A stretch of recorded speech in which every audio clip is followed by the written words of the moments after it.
যে 7 জন বা 8 জন এটার প্রিপারেশনের জন্য 3 ঘন্টা আগে থেকে এই বিমান যারা রেডি করেছে সেখানে কারা কারা ছিল, তাদের সাথে সন্দেহভাজন কারো ফোনে আলাপ হয়েছে কিনা, ফোন নাম্বারগুলো কোনটা কোনটা ছিল, তাদের অ্যাকাউন্টে গেল কয়েকদিন ধরে কোনো টাকা পয়সা জমা হয়েছে কিনা। এটা এই জন্যই বললাম যে এটা এয়ারফোর্স ইন্টারনাল বিষয়গুলো চলে যাওয়ার সুযোগ নেই, এই জন্য এখানে অনেকগুলো বাচ্চা মারা গেছে। আল্লাহর রাস্তে বাচ্চাগুলোর দিকে তাকান। সো এই জিনিস প্রশ্নগুলো আমার মাথায় এসেছে। এটা তো জ্যামিংও করে দেওয়া যায় স্যার, তাই না? যে আমি যদি একটা ছোট একটা সেন্সর রেখে দেই এবং কোনো অন্য দেশে কোনো প্রতিষ্ঠান এটা জ্যাম করে দিতে পারে এবং তখন হয়তো বা রাস্তার মধ্যে তার সমস্ত কমিউনিকেশন অফ হয়ে গেছে, এরকমটা এয়ারফোর্সের ভেতর থেকে শুনলাম যে এরকম হওয়া অসম্ভব না। সো এই সবগুলো মিলেই কিন্তু কোয়েশ্চেনটা আসতে হবে যে সম্পূর্ণ এত চৌকস এবং ট্যালেন্টেড একজন পাইলট যিনি উঠলেন, তার যে এয়ারক্রাফটে উনি উঠেছিলেন সেখানে যারা এটা চেকিং এর দায়িত্ব ছিলেন সেখানে যদি কোনো সমস্যা না হয়ে থাকে তাহলে পরবর্তীতে কি সমস্যা হয়েছিল, কেন আকাশ থেকে তার সমস্ত কমিউনিকেশন, আমরা যেটা শুনলাম তার হাইড্রোলিক ইও বন্ধ হয়ে গেছে, সমস্ত জিনিস মানে অ্যাজ ইফ কেউ এটা জ্যাম করে দিয়েছে। এবং তার লাস্ট কথা কি ছিল, লাস্টে কি তাকে কোন সময় তাকে ইজেক্ট করতে বলা হয়েছিল এবং তাকে কি ওই মাইলস্টোনের ওইখানেই কি তাকে ল্যান্ড করতে বলা হয়েছিল নাকি অন্য কোথাও বলা হয়েছিল, নাকি সে ইজেক্ট করার পরে ওইটাকে কন্ট্রোল করে এখানে নিয়ে আসা হয়েছে? অনেক কোশ্চেন আমার মনের মধ্যে এবং আমার প্রত্যেকটা কোশ্চেনই ভ্যালিড, কিভাবে ভ্যালিড আমি পরে আসছি। হ্যাঁ, তা আমি শুধু এই প্রশ্নের উত্তরে না যে এটা যান্ত্রিক ত্রুটি এবং এখানে পাইলট চেষ্টা করেছেন, পাইলট চেষ্টা করেন অবশ্যই, সে খুবই ট্যালেন্টেড এই ব্যাপারে কোনো সন্দেহ নাই। কিন্তু আমি যে প্রশ্নগুলো করলাম যে যারা এটা চেকিং করেছেন তাদের বক্তব্য এবং তাদের ব্যাকগ্রাউন্ড চেক করা হোক এবং জাতির সামনে সেটা প্রকাশ করা হোক, এবং সেকেন্ড হচ্ছে যে যদি তাই হয় তাহলে পথে কি সমস্যা হলো এটা এয়ারফোর্স ক্লিয়ার করুক। এটা প্রথম আলো ঘটনার তদন্ত কমিটি গঠন হওয়ার আগে তারা তদন্ত প্রতিবেদন দিয়ে দিলেন যে এটা যান্ত্রিক ত্রুটি, তার মানে এখানে বিশেষ কিছু ছিল যেটা সরকারের খুঁজে বের করা উচিত। এখন সরকার মানে যদি বিমান বাহিনীর উপরে চাপিয়ে দেওয়া হয়, এখনো ক্যান্টনমেন্টে সেই দোসররাই আছেন, অতএব তাদের হাতে না, এটা প্রয়োজনে যেহেতু সিভিলিয়ান কিল হয়েছে এখানে, তাদের বিচার বিভাগীয় একটা তদন্ত কমিটি হওয়া প্রয়োজন এবং সেটা যদি আমাদের সামনে প্রকাশ পায় আমার মনে হয় এখানে ভেতরে কিছু ছিল কি ছিল না সেটা আমরা জানতে পারবো। 16 কোটি মানুষের পয়সা দিয়ে এই প্লেন কেনা হয়েছে, আপনার অস্ত্র কেনা হয়েছে, আপনার বুলেট কেনা হয়েছে, সবকিছুই জনগণের ব্যাপার, কোনো কিছু ইন্টারনাল না। আজকে এদের বাচ্চাদের মেরে ফেলেছেন, এদেরকে পুড়িয়ে ফেলেছেন, এটা আপনার ইন্টারনাল ব্যাপার নাই? অন্য কোনো দেশ হলে এতদিনে সু করে দিত, একদম সু করে দিত, এদের বাবা মা এসে প্রতিষ্ঠানের নামে সু করে দিত যে ইউ অ্যান্সার মি, যে তোমাদের হোয়াট ওয়েন্ট রং। বাংলাদেশি মানুষজন খুব নাইভ, খুব ভালো, কথায় কথায় মামলা করে না। আর্মি শুনলে মনে করে যে 10 খুন মাফ, কোনো খুন মাফ নাই। এদের প্রত্যেকের 1 টাকা করে জমিয়ে আপনারা এইসব এয়ারক্রাফট কেনেন, এগুলা লোপাট করেন, এগুলো হাজার হাজার কোটি টাকা দূরে আপনারা কেন এরকম একটা সবসময় একটা সুপিরিয়র কমপ্লেক্স নিয়ে বসে থাকেন যে আমরা মিলিটারি, আমরা এয়ারফোর্স, আমরা কারো কাছে উত্তর দিতে বাধ্য না? আপনারা বাধ্য, 100 ভাগ বাধ্য, এবং আপনাদের বলা উচিত। এবং যেভাবে যে বিভিন্ন টেলিফোনের কনভারসেশন বিভিন্ন জায়গায় প্রকাশ করা হয়েছে, আপনারা ব্ল্যাক বক্সে লাস্ট কি কমিউনিকেশন করেছে আমি চ্যালেঞ্জ দিয়ে বলতে পারি এটা তারা কখনো প্রকাশ করবে না।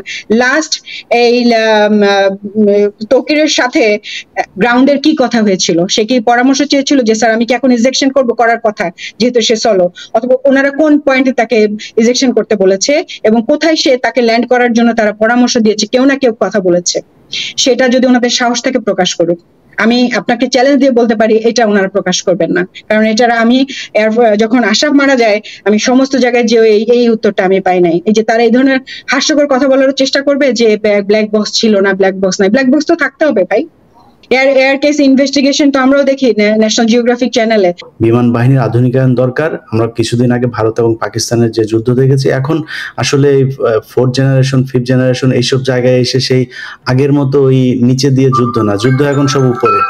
সো এই জায়গা আমার আকাশ প্রতিরক্ষা ব্যবস্থা আধুনিকায়ন করতে হবে, আমার এই বিমানের আধুনিকায়ন করতে হবে, আমি হামলা চালাতে পারা এবং হামলা আমার থেকে বাঁচা, দুইটা ব্যবস্থায় আমার আধুনিকায়ন করতে হবে।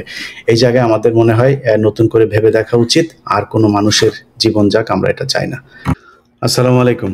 আমার সাথে 2 জন অতিথি আছেন, মেজর অবসরপ্রাপ্ত সুমন আহমেদ, আপনারা সবাই চেনেন তাকে। সুমন ভাই যুক্তরাষ্ট্রে থাকেন এবং আমাদের ক্যাপ্টেন শাহনাজ, দুইজনই পরিচিত মুখ, উনি লন্ডনে আছেন। যাই হোক, আমাদের সাথে আপনাদের সময়ের একটা তফাৎ আছে, যে কারণেই আসলে একটু সমস্যা হয়ে গেল। সবার বাইরে কাজ ছিল, কাজ শেষ করে এসে আপনাদের সাথে বসেছি। আমরা অত্যন্ত দুঃখের সাথে গভীর শোক প্রকাশ করছি আজকের যে ঘটনা ঘটেছে। আমি আসলে শাহনাজ আপা উনি বলছিলেন যে আমরা যদি কিছু ফুটেজ দেখাতে পারতাম, বেশ কিছু ফুটেজ দেখেছি, সেগুলো আসলে সহ্য করার মতো না। তো আমার মনে হয় এই জিনিসগুলো তাদের বাবা মারা যত দেখবেন ততই তাদের কাছে খারাপ লাগবে, কষ্ট পাবেন। তো আমি সেই জিনিসগুলো আর এখানে নতুন করে দেখাতে চাই না, আমরা আলোচনায় যেতে চাই, যেটা আমরা সকাল থেকেই জানার চেষ্টা করছিলাম, বোঝার চেষ্টা করছিলাম আসলে ঘটনাটা কি। শাহনাজ ম্যাডাম, ওনার সাথে আমার কথা হচ্ছিল, তিনি নিজেই বলছিলেন যে এই পুরো ঘটনাটার সাথে আপনারা জানেন যে তিনার স্বামী একজন স্কোয়াড্রন লিডার ছিলেন এবং তিনি শহীদ হয়েছেন। ক্যাপ্টেন শাহনাজ তিনি শুরু থেকে বলে এসেছেন যে তাকে পরিকল্পিতভাবে হত্যা করা হয়েছে, এবং আজকের এই ঘটনাটার সাথেও আমাদের সম্মানিত অতিথি তিনি মনে করছেন অনেক সিমিলারিটিস খুঁজে পাচ্ছেন। আমরা তার কাছে জানবো যে কিভাবে কি হলো। একটা বিমান দুর্ঘটনা দেশে ঘটতেই পারে, কিন্তু যেহেতু আমাদের দেশের প্রতিটি ঘটনার সাথে এখন ভারতীয় গোয়েন্দা এই চক্র তারা জড়িত থাকতে পারে, থাকার আশঙ্কা করা হয়। সো আমাদের কোনো কিছুই সন্দেহের বাইরে রাখা যাবে না। আমি আগেই প্রথমে আপনাদেরকে জানিয়ে রাখি যে আমাদের কাছে একদম সুনির্দিষ্ট কোনো তথ্য উপাত্ত কোনো কিছু নিয়ে আমাদের এই লাইভটি করা হচ্ছে না। আমরা কিছু প্রশ্ন এখানে করতে চাই, যেগুলো নিয়ে আমরা লাইভের আগেও আলোচনা করছিলাম।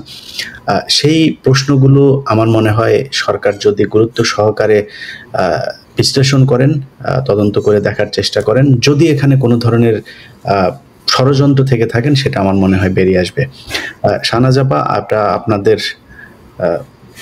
যে কথা আপনি বলছিলেন যে আজকের যে ঘটনাটি ঘটেছে, এখানে কি মনে করেন যদি নাকি দুর্ঘটনা হয়েও থাকে, আমরা এই দিকটাই বোধহয় আগে শুরু করি, যে এত পুরাতন একটি যুদ্ধ বিমান, যেটার আপনি বলছিলেন যে এটার মানে অনেক আধুনিক সুযোগ সুবিধা কিছুই নাই, সেরকম একটা যুদ্ধ বিমান, এটা কি আসলেই মানুষকে মানে মৃত্যুর মুখে ঠেলে দেওয়ার মতো অবস্থা না?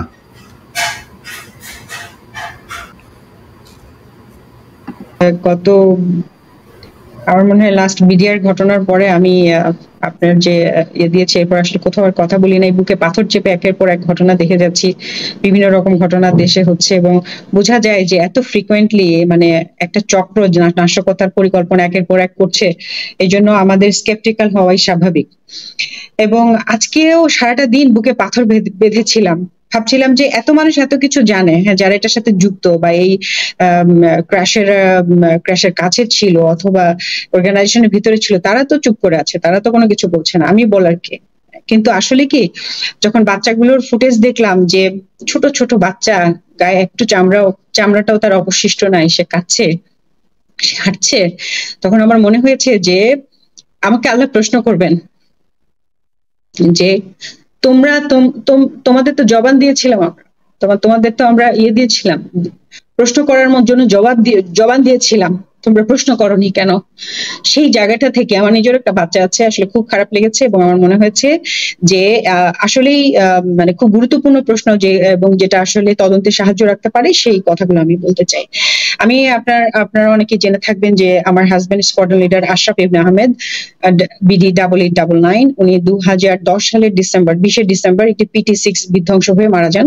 ওনার PT6টা ছিল হচ্ছে আপনার ঢাকার বাইরে, এরকম জনবহুল এলাকায় ছিল না, এবং সেই কারণে আসলে ওই আপনার এত ক্যাজুয়ালিটি হয়নি। ওখানে দুজন অফিসার ছিলেন ভেতরে, স্কোয়াড্রন লিডার মাহমুদ এবং স্কোয়াড্রন লিডার আশরাফ, ওরা দুজনেই স্পট ডেড হয়ে যান, মারা যান। কিন্তু এই ঘটনা ঘটার পরে যেটা হয় যে আমি যেহেতু একজন মিলিটারি অফিসার, আমি ঘটনাটা তদন্ত করার চেষ্টা করি নিজের মতো করে, এবং অনেককে প্রশ্ন করি, যেটা আমার আসলে অভ্যাস। আপনি বিডিআর এর ঘটনা তো বুঝতে পেরেছেন যে আমি কিন্তু অনেক প্রশ্ন নিজে করেছি, নিজে রিসার্চ করেছি, এবং আমি মনে করি যে প্রশ্ন, মানে একটা জিনিস আমার মাথায় ঢুকে না যে প্রশ্ন করা যাবে না কেন, প্রশ্ন করতে অসুবিধা কি? হ্যাঁ, আমরা তো সবাই উত্তরটা জানতে চাই। এখনো যদি কিনা যে এইটা বলা যাবে না, তখন আমি দেখলাম যে একটা ব্যাপারে এয়ারফোর্স খুব মানে নিশ্চুপ ছিল, সেটা হচ্ছে যে ব্ল্যাক বক্সটা কোথায়। যখন আমি প্রশ্ন করছিলাম যে স্যার এখানে তো একটা ব্ল্যাক বক্স থাকবে, এবং ব্ল্যাক বক্স আমার জানা মতো এটা টাইটানিয়ামের তৈরি হয়, এবং এটা খুবই শক্ত, এটার ভেতরে লাস্ট যে কমিউনিকেশন হয়, অর্থাৎ যে পাইলটের সাথে যে লাস্ট যে কমিউনিকেশন, গ্রাউন্ডের কমিউনিকেশন, সেই কথাটা তো ওখানে আছে। তা আমার তখন আসলে ইমোশন থেকে বলেছিলাম যে লাস্ট কথাটা সে কি বলেছিল, এটা একটু আমাকে আমাকে শুনতে দেন। এই ব্যাপারটা যখনই আমি জিজ্ঞেস করেছি, আমার কাছে মনে হয়েছে each and every one from air force তারা আমাকে অ্যাভয়েড করা শুরু করলো, যাতে আমি কোনোভাবে এই প্রশ্নটা না করি। ম্যাডাম একটা জিনিস আমি একটু জানতে চাই, আমার সাথে যেহেতু একজন সার্ভিং অফিসারের সাথে কথা হচ্ছিল আছে, যিনি শহীদ হয়েছেন, তার খুবই মানে আমি যার সাথে কথা বলছিলাম তার ভাষ্য অনুযায়ী যে এয়ারফোর্সের 3 জন বেস্ট ফ্রেন্ডের মধ্যে তার একজন। তো উনি বলছিলেন যে এটা নাকি ব্ল্যাক বক্স নাই, এটা কি সম্ভব নাকি? উনি যেহেতু সার্ভিং, আমি আসলে ওনার উপর রেসপেক্ট রেখেই বলবো। আমি যত এয়ার ইনভেস্টিগেশন দেখেছি বা দেখেছি, ব্ল্যাক বক্স থাকবে না আমার জানা মতে, আমার জানা মতে থাকার কথা। এখন I might be wrong as well, but আমি আমার হাজবেন্ডের যেটা মানে ব্ল্যাক বক্স থাকবে না, এটা মানে রীতিমতো অসম্ভব। আপনি যদি একটু মানে পড়াশোনা করেন আর কি, তাহলে জানতে পারবেন। বাট উনি যে অ্যাঙ্গেল থেকে বলেছেন, that might be true also. Anyway, আমরা এয়ারফোর্সের কাছ থেকে আশা করব যে তারা এটা একটা উত্তর দিবে। তো আমি কি প্রসঙ্গে একটা কথা বলছি, অনেক প্রশ্ন হচ্ছে, অনেক আইএসপিআর থেকে বিজ্ঞপ্তি দেওয়া হয়েছে, কিন্তু এয়ারফোর্সের যে ইউনিট, যে সংশ্লিষ্ট ইউনিট, একটা ইউনিট থেকে তো একটা ইউনিটে তো সে চাকরি করছিল, সাগরে ছেলেটা ফ্লাইট লেফটেন্যান্ট তৌকির। হ্যাঁ, তো সে তাদের ইউনিট থেকে অথবা এয়ারফোর্সের পক্ষ থেকে এখনো পর্যন্ত আমরা কোনো বিবৃতি দেখতে পাইনি। হয়তো বা আগামীকালকে সকালবেলা বিভিন্ন পত্রপত্রিকা আসবে আশা করছি। তো ওই বিবৃতিগুলোতে আমি কিছু প্রশ্নের উত্তর আশা করব, এবং সেই প্রশ্নগুলো রাখার জন্যই আসলে আমার এখানে আসা।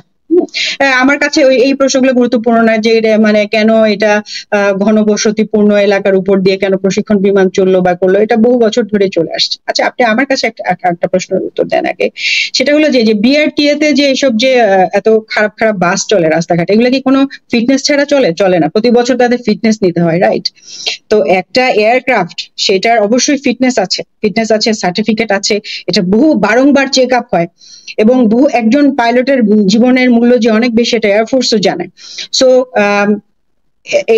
তাদের যদি প্রপার ফিটনেস থেকে থাকে, তাহলে সেই ফিটনেসের মানে ওনারা যে এটার এক্সপায়ারেশন ডেট কবে ছিল, এটার ফিটনেস ছিল, ওনারা সেই বিষয়ে বিবৃতি দিক, এবং তার আগে যে তার কোনো যান্ত্রিক ত্রুটি ছিল কি ছিল না সেটা প্রপারলি পরীক্ষা করা হয়েছে, সেটা ওনারা একটা দিক, বা এরকম কোনো কিছু কিন্তু আমরা শুনতে পাচ্ছি না। তো আমার যেটা প্রশ্ন আর কি মেইনলি, আমি যখন যেহেতু আমি ঠিক যেখান থেকে অ্যাক্সিডেন্টটা হয়েছে, কুর্মিটোলা এয়ারবেস থেকে সে ফ্লাই করেছে, ঠিক সেখানে আমি বেশ কিছুদিন অবস্থান করেছি আমার হাজবেন্ডের সাথে। সে MiG-29 পাইলট ছিল, এবং তার পাশেই কিন্তু F7 ইউনিটটা ছিল। তো সেখান থেকে আমি জানি যে যখন একজন অফিসার ফ্লাই করে, যেদিন সকালবেলা, ধরেন আমি আজকে সকাল 10টায় আমার ফ্লাইট বা আমার মিশন আছে, তার আগে কিন্তু 7 থেকে 8 জনের একটা টিম থাকে যারা এই এয়ারক্রাফটটার ফুল চেক আপ করে, বারংবার চেক আপ করে, টেস্ট, কারণ এটা খুবই ইম্পর্টেন্ট তাদের জন্য। তো আপনার এরা করে হচ্ছে এয়ারম্যান, মানে আমরা যেমন আর্মিতে বলি সৈনিক, ওরা বলে এয়ারম্যান, এবং ওদের যে আমরা যেমন জুনিয়র কমিশন অফিসার, একজন ওদের মানে তারা মোটামুটি শিক্ষিত এবং তারা জিনিসটা জানে, অবশ্যই তারা জানে, ইভেন তারা কোনো সময় ওই অফিসারদেরকে বিভিন্ন বিষয়ে ট্রেনও করে। তো ওদের কিন্তু সকালবেলা কাজ থাকে প্রতিটা এলিমেন্ট একটা করে চেক করা, এবং কোনো জায়গায় এবং ওই চেক লিস্টে করা, এবং সেই মানে পাইলট উনি যখন উপরে মানে বসেন সিটে, তখনও কিন্তু ওনাকে অনেক কিছু চেক করতে হয়, ইজেকশন সিট ঠিক আছে কিনা, canopy of on, fuel line ঠিক আছে কিনা, মানে আমার জানার মধ্যে 152 or সামথিং। কারণ একবার আমাকে আশরাফ বলেছিল যে আমাকে এই প্রশ্নগুলো জিজ্ঞেস করো, তো মানে আমি একের পর এক চেক লিস্ট বলে যাচ্ছিল আমাকে, মানে বিকজ হি ওয়াজ প্র্যাকটিসিং। এবং আমি এটা জানি যে সলো পাওয়া, মানে এয়ারফোর্সের সলো পাওয়া, এটা একটা বিশেষ ঘটনা। আপনি সার্টেন আওয়ার ফ্লাই করার পরে, অর্থাৎ আপনি ধরেন আপনি একজন অফিসার হলেন নতুন, আপনি একটা এয়ারক্রাফট আপনাকে দেওয়া হলো F7 A5, যে যখন একটা যুদ্ধ হয়ে দেওয়া হলো, আপনি সেটার উপরে কিছু সার্টেন আওয়ার পাবেন। সেই আওয়ারটা যখন আপনার লগ বুকে হয়ে যাবে, তখন আপনাকে এটা একটা সেলিব্রেশনের মতো হয় যে আজকে থেকে তুমি সিনিয়র হয়ে গেছো, তুমি ম্যাচিউরড হয়ে গেছো, তুমি এখন থেকে সলো মানে একা তুমি একাই একটা এয়ারক্রাফট নিয়ে বের হবে। এবং ওই দিন কিন্তু একটা সিরিমনির মতো হয়, সে যখন নেমে আসে তার জন্য স্পেশাল খাবারের ব্যবস্থা থাকে। আমি জানি না আশরাফদের সময় সিস্টেম ছিল যে ওদের এওসি বা ওনাদের যিনি বেস কমান্ডার, ওনারা একটা সিগারেট অফার করেন যে তুমি বড় হয়ে গেছো, অ্যাজ এ মানে জাস্ট একটা হিসেবে, এবং পানি দিয়ে তাকে ভেজানো হয়। সো আজকে যদি ফ্লাইট যেটা শুনছি আমরা, যে ফ্লাইট লেফটেন্যান্ট তৌকিরের প্রথম সলো ছিল, তাহলে তো এটা খুব মানে সিরিমনির জন্য তারা আগেই থেকে রেডি থাকার কথা, তাই না? এই অনুষ্ঠান হবে, সে নামবে, আজকে তো সে সলো পাবে, এটা তো অনেকবার চেক হওয়ার কথা। ইভেন শুধুমাত্র এয়ারম্যানরাই না, ইউনিটের সিনিয়রদেরও এটা চেক করার কথা। তো চেক করার সময় কি ওনারা কোনো যান্ত্রিক ত্রুটি পেয়েছিলেন কিনা, এটা কি ওনারা আমাদেরকে বলবেন কিনা? বললে আমাদের জন্য ভালো হতো, আমাদের বুঝতে পারতাম। কারণ আমরা যতটুকু জানতে পেরেছি যে যান্ত্রিক ত্রুটির কারণেই কিন্তু তাকে ল্যান্ড করতে হয়েছে। সে যান্ত্রিক ত্রুটিটা উনি কখন বুঝতে পারলেন? যখন উনি অলরেডি ফ্লাইটে উঠে গিয়েছেন, তখন উনি বুঝতে পারলেন যে উনার যান্ত্রিক ত্রুটি হয়েছে। সেই যান্ত্রিক ত্রুটিটা আসলে কিভাবে তাহলে হলো?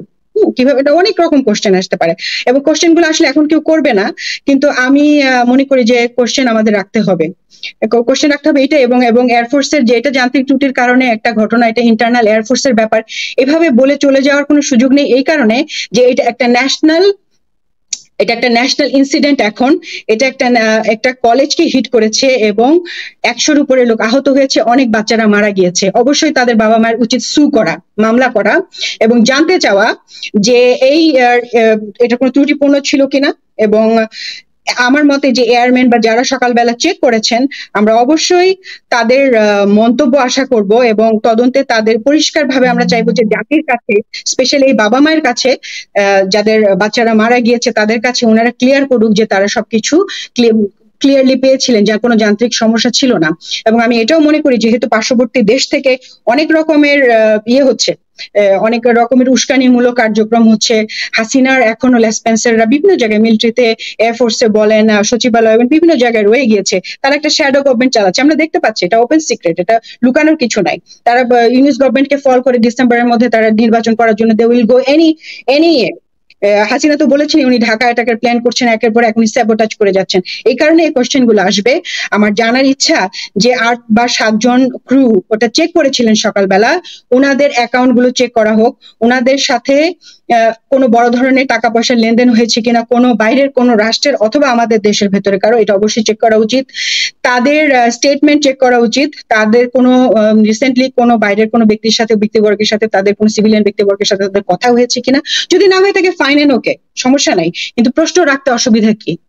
আজকাল দেখছি যে প্রশ্ন করলেই সবাই ক্ষেপে উঠছেন। প্রশ্ন মানে আপনার উত্তর দেন যদি মনে করেন যে না এটা এবং এটা এই জন্যই বললাম যে এটা এয়ারফোর্সের ইন্টারনাল বিষয় বলে চলে যাওয়ার সুযোগ নেই। এই জন্য অনেকগুলো বাচ্চা মারা গেছে, আল্লাহর ওয়াস্তে বাচ্চাগুলোর দিকে তাকান। সো এই জিনিস প্রশ্নগুলো আমার মাথায় এসেছে।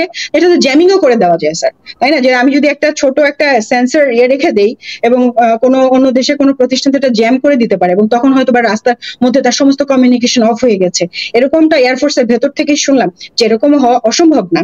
সো এই সবগুলো মিলেই কিন্তু কোশ্চেনটা আসতে হবে যে সম্পূর্ণ এত চৌকস এবং ট্যালেন্টেড একজন পাইলট যিনি উঠলেন, তার যে এয়ারক্রাফটে উনি উঠেছিলেন সেখানে যারা এটা চেকিং এর দায়িত্ব ছিলেন, সেখানে যদি কোনো সমস্যা না হয়ে থাকে তাহলে পরবর্তীতে কি সমস্যা হয়েছিল, কেন আকাশ থেকে তার সমস্ত কমিউনিকেশন, আমরা যেটা শুনলাম তার হাইড্রোলিক ইও বন্ধ হয়ে গেছে, সমস্ত জিনিস মানে অ্যাজ ইফ কেউ এটা জ্যাম করে দিয়েছে। এবং তার লাস্ট কথা কি ছিল, লাস্টে কি তাকে কোন সময় তাকে ইজেক্ট করতে বলা হয়েছিল, এবং তাকে কি ওই মাইলস্টোনের ওইখানেই কি তাকে ল্যান্ড করতে বলা হয়েছিল, নাকি অন্য কোথাও বলা হয়েছিল, নাকি সে ইজেক্ট করার পরে ওইটাকে কন্ট্রোল করে এখানে নিয়ে আসা হয়েছে? অনেক কোশ্চেন আমার মনের মধ্যে, এবং আমার প্রত্যেকটা কোশ্চেনই ভ্যালিড। কিভাবে ভ্যালিড আমি পরে আসছি। হ্যাঁ, তা আমি শুধু এই প্রশ্নের উত্তরে না যে এটা যান্ত্রিক ত্রুটি এবং এখানে পাইলট চেষ্টা করেছেন, পাইলট চেষ্টা করেন অবশ্যই, সে খুবই ট্যালেন্টেড, এই ব্যাপারে কোনো সন্দেহ নাই। কিন্তু আমি যে প্রশ্নগুলো করলাম যে যারা এটা চেকিং করেছেন তাদের বক্তব্য এবং তাদের ব্যাকগ্রাউন্ড চেক করা হোক এবং জাতির সামনে সেটা প্রকাশ করা হোক। এবং সেকেন্ড হচ্ছে যে যদি তাই হয় তাহলে পথে কি সমস্যা হলো এটা এয়ারফোর্স ক্লিয়ার করুক। আচ্ছা, আজকে যে ওনার সলো ছিল এটা কি, মানে আমি অবশ্য সব টেলিভিশন পত্রিকা নিউজ তো দেখি নাই, এটা কি বাইরে এসেছে নাকি? আমি এটা কয়েকটা আমি গণমাধ্যমে দেখতে পেলাম। জি, আচ্ছা, তার মানে বিমান বাহিনী এটা স্বীকার করেছে। তাহলে তো যদি সলো থেকে থাকে সেই কাল আজকে তো নিশ্চয়ই আপনাদের এই যে ট্র্যাডিশন অনুযায়ী ওই যে পানি ছিটানো হয়, তারপরে সিগারেটের প্যাকেট, সিগারেটের প্যাকেট হয় আর কি। এটা আমি যখন এয়ারফোর্সের এনভায়রনমেন্টে ছিলাম তখন আমি দেখেছি যে সলোতে এরকম অনুষ্ঠান হয়ে থাকে। তো সেখানে আমার মনে হয় আজকে এটার আরো বাড়তি কিছু প্রিকশনের কথা ছিল, বা মানে একদম মানে যেখানে এটা তো এমন না যে হঠাৎ হয়, প্রত্যেক দিন কিন্তু এই ধরনের মিশন হচ্ছে। ওরা তো এগুলোকে মিশন বলে, এই যে ফ্লাইং টাইম গুলোকে 1 ঘন্টা করে একটা মিশন, প্রত্যেকদিন এভরিডে দেয়ার আর মিশনস, এবং আমাদের জনবসতিপূর্ণ ঢাকার উপরেই হচ্ছে, অন্যদিন কোনো কিছু হচ্ছে না। আজকে যেখানে একটা এক্সট্রা প্রিকশনস একটা অবস্থা, একজন চৌকস অফিসার অবশ্যই সবকিছু চেক করেছেন, তাকে চেক করে উঠানো হয়েছে, তাহলে এমন কি হয়েছিল, ইনফ্যাক্ট তার লাস্ট কমিউনিকেশন কি হয়েছিল সেগুলোকে আমরা জানতে পারবো। আমার মনে হয় ব্ল্যাক বক্স অনেক প্রশ্নের উত্তর দিতে পারবে। আর যদি ব্ল্যাক বক্স না থাকে, ব্ল্যাক বক্স ছাড়া একটা যুদ্ধ বিমান উঠে গেল, এটা এটা তো 2025 সালে হওয়ার কথা না, হওয়া উচিত না। স্যার আপনার কাছে যাই। আমাদের প্রিয় সুমন ভাই আছেন, তিনার প্রিয় মানুষ আমাদের সেনাপ্রধান ওয়াকার সাহেব। তো একটা দেশ আসলে যে প্রশ্নগুলো আমাদের শাহনাজ ম্যাডাম করলেন, যে বিমান বাহিনী বলেন, সেনাবাহিনী বলেন, নৌবাহিনী বলেন, মানে সেনাবাহিনী আমাদের এই যে ওনাদের সম্মিলিত যেই একটা কি বলবো, যে আমাদের দেশ রক্ষার জন্য যে এই তিনটা বাহিনী, তারাই আমাদের দেশকে রক্ষা করবেন। এখন আমার যদি নাকি মাথায় থাকে, ধরেন আজকে 15 বছরে যে পরিমাণে নিয়োগ হয়েছে, হান্নানের মতো দুশ্চরিত্র লম্পট যখন বিমান বাহিনীর প্রধান হয়, কি পরিমাণে লুটপাট, নিজের সহকর্মীদের, নিজের অধীনস্থ জুনিয়র অফিসারদের স্ত্রীরা পর্যন্ত তার এই এই এই যে লোলুপ যে দৃষ্টি, সেখান থেকে রেহাই পায় নাই। এরকম একজন ব্যক্তির অধীনে যে বাহিনী ছিল, সেই বাহিনী তো বহু আগেই ধ্বংস হয়ে গিয়েছে। তো তাদেরকে এতদিন ধরে যে নিয়োগগুলো দেওয়া হয়েছে, সেটাও তার ইচ্ছা মতো এখানে নামাজ পড়তে দেওয়া হতো না, দাড়ি রাখতে দেওয়া হতো না, টাকনোর উপরে হাফ প্যান্ট পরে তারপরে তাদেরকে বাধ্য করা হতো পিটি করার জন্য। নানান কথাবার্তা আমরা এর আগে আমার এখানে 15 মিনিটস এগুলো নিয়ে কথা বলেছি। এরকম একজন ব্যক্তির আন্ডারে যখন একটা বাহিনী গঠিত হয়, সেই বাহিনীতে অনেক ভারতীয় এই গোয়েন্দা সংস্থার লোকজন থাকবে। তো এদেরকে মোকাবেলা করার জন্য, এদের থেকে আমার দেশকে বাঁচার জন্য বাংলাদেশ সেনাবাহিনীর যে গোয়েন্দা তৎপরতা থাকার কথা, আপনি কি মনে করেন যে ওয়াকারের নেতৃত্বে যে সেনাবাহিনী আছে তাদেরকে দিয়ে এটা খুঁজে বের করা সম্ভব? আসসালামু আলাইকুম। প্রথমে আমি খুব আমার ভেতরকার শোকটা জানাচ্ছি এই ঘটনার জন্য, এবং যারা ইন্তেকাল করেছেন তাদের রুহের মাগফিরাত কামনা করছি। যারা অসুস্থ আছেন, যে বাচ্চারা, একজন শিক্ষিকার কথা আমি পড়ছিলাম, উনি বের হয়ে যেতে পারতেন, বাট বাচ্চাদের সেভ করতে গিয়ে শেষ বাচ্চাটুকুকে উনি ওনার ক্লাস থেকে বের করে দিয়ে তারপরে যখন বের হওয়ার চেষ্টা করলেন তখন আর বের হতে পারেন না। উনি আমাদেরই একজন এয়ারফোর্সের অফিসারেরই বড় বোন।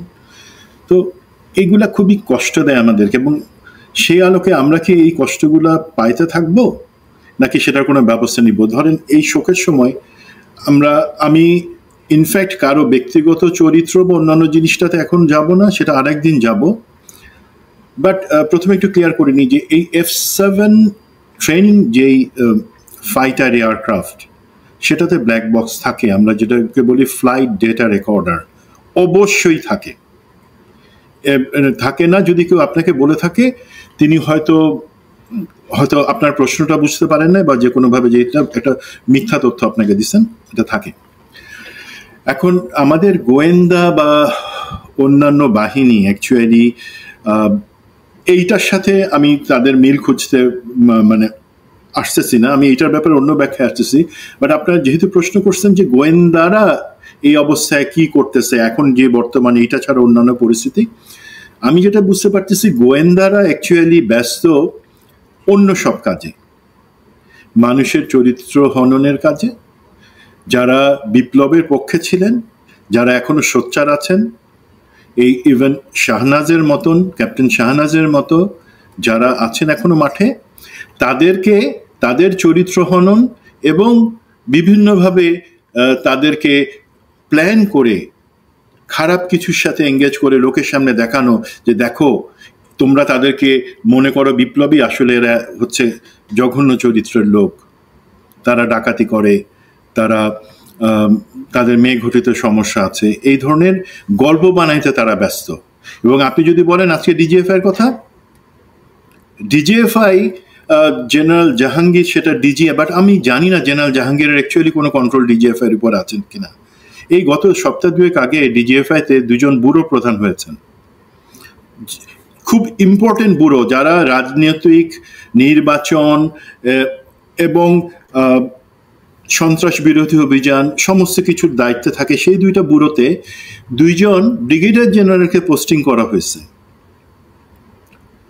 হইতে পারে সবসময় পোস্টে ভ্যাকেন্সি হয়, বাট আমি যখন জানলাম যে এদের একজন ব্রিগেডিয়ার জেনারেল মঞ্জুর, উনি মেজর জেনারেল আবেদিন যখন ছিল ডিজিএফআই ডিজি, তার পিএস ছিল, এই ডিজিএফআই ডিজির পিএস কিন্তু কোনো নর্মাল পিএস না। ডিজিএফআই ডিজি যে জিনিসটা 100% জানে, ডিজির পিএস সেটা 200% জানে, তার থেকেও বেশি জানে। সমস্ত ব্যুরো উইংস যেগুলো আছে তার সমস্ত তথ্য পিএস এর কাছে আছে, সবাই ডিজির কাছে রিচ করতে পারে না। সুতরাং আমি যদি একটা নীলনকশার নির্বাচন বা দিনের ভোট রাতের একটা নির্বাচনের যে ব্লু প্রিন্ট, সেটা জেনারেল আবেদিন যখন করছিল তখন এই অফিসার উনি ছিলেন তার পিএস।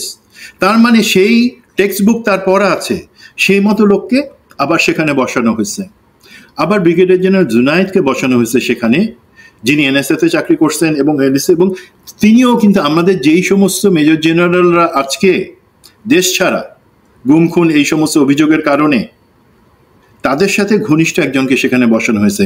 তো এই দুইটা পোস্টিং এর ইন্ডিকেশনে আমি একটা জিনিস বুঝতে পারি, আমাদের গোয়েন্দাদের বর্তমান কাজ, আসল কাজ যেটা যে দেশের প্রতিরক্ষা, হুমকি মোকাবেলায় যেই তথ্যগুলা, যে ইন্টেলিজেন্সগুলো সেগুলা জোগাড় করা এবং বর্তমান সরকারের কাছে প্রতিরক্ষা মন্ত্রণালয়ের কাছে সেগুলা দেয়া, সেই জায়গাটাদের ফোকাস না। বিকজ এই দুইজন ব্রিগেডিয়ার জেনারেলকে কিন্তু মেজর জেনারেল জাহাঙ্গীর নিজে থেকে আনেন নাই, তার উপরে চাপাই দেওয়া হয়েছে সেনা সদর থেকে। তার মানে আমার ভয় হচ্ছে একটা জিনিস, যে এরা কি আবার সেই ভোটে ইনফ্লুয়েন্স করার পরিকল্পনা করতেছে, সেইভাবেই সেইটার জন্যই দক্ষ লোকদের এখানে আনা হচ্ছে, সেটা একটা কোশ্চেন থাকতে পারে। এবং আনফর্চুনেটলি আমি দেখতে পাইতেছি ডিজিএফআই এর রোলটা, যেটা সরকার জবাবদিহিতার আওতায় আনা উচিত, সেই জায়গায় সরকার, প্রফেসর ইউনূস এবং আমাদের নিরাপত্তা উপদেষ্টা উদাসীন। তারা এখন আমাদের এই গোয়েন্দা বাহিনীগুলোকে, এনএসআই, ডিজিএফআই, তাদেরকে জবাবদিহিতা এবং তাদের, আমি জানি না এখন পর্যন্ত কোনো সিচুয়েশন অ্যাসেসমেন্ট উনি বলছেন কেন, ঠিক আছে এই সিচুয়েশনের জন্য আমাকে অ্যাসেস করে দাও, উনি বলেন নাই। ওনাকে বলতে হবে যে তুমি ডিজিএফআই, তুমি এনএসআই, তুমি এসবি, তুমি আমার কাছে দায়বদ্ধ, তুমি আমাকে গোয়েন্দা তথ্য দিবা, অন্য কাউকে পরে দিবা। সেই জায়গাটাতে একটা গ্যাপ রয়ে গেছে। তো সেইটা একটা রং কালচার। এবং দেখেন, হাসিনার সময় কিন্তু বাহিনী প্রধানরা কিছুই জানতো না, ভয় থাকতো ডিজিএফআই এর, এনএসআই এর ভয় থাকতো যে কখন কোন জিনিস আমারটা বলে দেয়। বাট বিকজ তারা হাসিনার প্রতি মুহূর্ত সেটাকে শুনে মজা পাইতো। আর এখন প্রধান উপদেষ্টা কিছুই জানতেছেন না, ওনার তো মজা পাওয়ার দরকার নাই যে কে কি কথা বলতেছে সেগুলো শোনার, বাট ওনার তো জানা দরকার, নিরাপত্তা উপদেষ্টারও জানা দরকার যে কোথায় কি হইতেছে, আমাদের সামনে কি বিপদ আছে, বিপদটা হওয়ার পরে কে করলো সেটা না জেনে যে বিপদের সম্ভাবনা কোথায় থাকতে পারে। এখন এইটার সাথে আমি একটু রিলেট করি, আমাদের এখন যেই একটা দুর্ঘটনা, শোকাবহ যেই ঘটনা, সেটা নিয়ে একটু আমি রিলেট করে বলি। ক্যাপ্টেন শাহনাজ যে জিনিসটা বললো সেটা খুবই গুরুত্বপূর্ণ, যে এইখানে কি আমাদের প্রতিবেশী ভারতের ইনভলভমেন্টের কোনো সম্ভাবনা আছে কিনা। প্রথম জিনিস আমরা আসি যে যদি এটা একটা দুর্ঘটনা হয়ে থাকে, দুর্ঘটনার ক্ষেত্রে হইতে পারে দুর্ঘটনা, এবং এই মিগ বা এই F7, F6 এগুলাই কিন্তু ইতিহাসে সব থেকে বেশি দুর্ঘটনায় পড়ছে। এখন দুর্ঘটনায় পড়বে না কেন বলেন তো? আপনি আজকে থেকে 14 বছর আগে যে এই প্রশিক্ষণ বিমানকে সব দেশ তাদের ইনভেন্টরি থেকে অবসোলেট করে দিছে, বাতিল করে সরাই দিছে, সেটাকে আপনি আজকে চালাইতেছেন। কেন চালাইতেছেন? বিকজ এই বিমানগুলা কেনা হয়েছে দুর্নীতি করার জন্য। এই পতিতা হাসিনা সরকার টাকা বানানোর জন্য। একটা ধারণা দিই, ধরেন যদি 4000 কোটি টাকা ডিফেন্স বাজেট এয়ারফোর্সের জন্য বরাদ্দ থাকে, যেটা হয়েছে গত 15 বছর, আমি বলি 4000 টাকা দিয়ে বলা হয়েছে যে তুমি আধুনিকীকরণ, আমরা তো আধুনিকীকরণের দূরের কথা, আমরা চালু রাখার জায়গায় তো অনেক পিছিয়ে আছি, যে সেই 4000 কোটি টাকা বাজেট দেওয়া হয়েছে এবং জিনিস যতটুকু কেনা হবে সেটা কেনা হবে ধরেন আসলে 1000 কোটি টাকার। এখন ওভার ইনভয়েসিং করে বাকি 3000 কোটি টাকা পাঠায় দেওয়া হয়েছে এই রেহানার কাছে তারেক সিদ্দিকির মাধ্যমে, এবং এগুলো হয়েছে ওপেন কন্ট্রাক্টে। গভর্নমেন্ট টু গভর্নমেন্ট কন্ট্রাক্ট হইলে এই দুর্নীতির সুযোগ থাকতো না, বাট এইভাবেই হয়েছে। আমি জনগণ হিসাবে, আমি সচেতন নাগরিক হিসেবে প্রশ্ন রাখছি যে কেন আমাদের বিমান বাহিনীকে এত বাজেট বরাদ্দ দেওয়া হবে? রাখতে পারি, অনেকে রাখছেন, বাট ভাই এই বাজেট তো দেওয়া হয়েছে বিমান বাহিনীর উন্নয়নের জন্য না, আমাদেরকে সুপ্রশিক্ষিত করার জন্য না, করা হয়েছে ওদের টাকা লুটপাটের জন্য। এই একই জিনিস হয়েছে আর্মিতে। মেজর জেনারেল মতিন কিছুদিন বছরখানেক আগে একবার চেষ্টা করেছিলেন বিপ্লবের পরে ওনার ভয়েস রেজ করার জন্য। উনি সেলফ প্রোপেলড গান কেনার দুর্নীতির সাথে জড়িত, যেই টাকার 70% সরাসরি রেহানার কাছে চলে গেছে। জানেন সেই সেলফ প্রোপেলড গান মানে গুলি ভরে সেইটাকে, এটা আর্টিলারি গান, সেটা গুলি ভরে ব্যবহার করা যায় না। একবার চেষ্টা করা হয়েছিল, আমাদের 4 জন সৈনিক নিহত হয়েছেন সেখানে, সেটা ফায়ার করতে গিয়ে ইন্ডিয়া থেকে আনা হয়েছিল।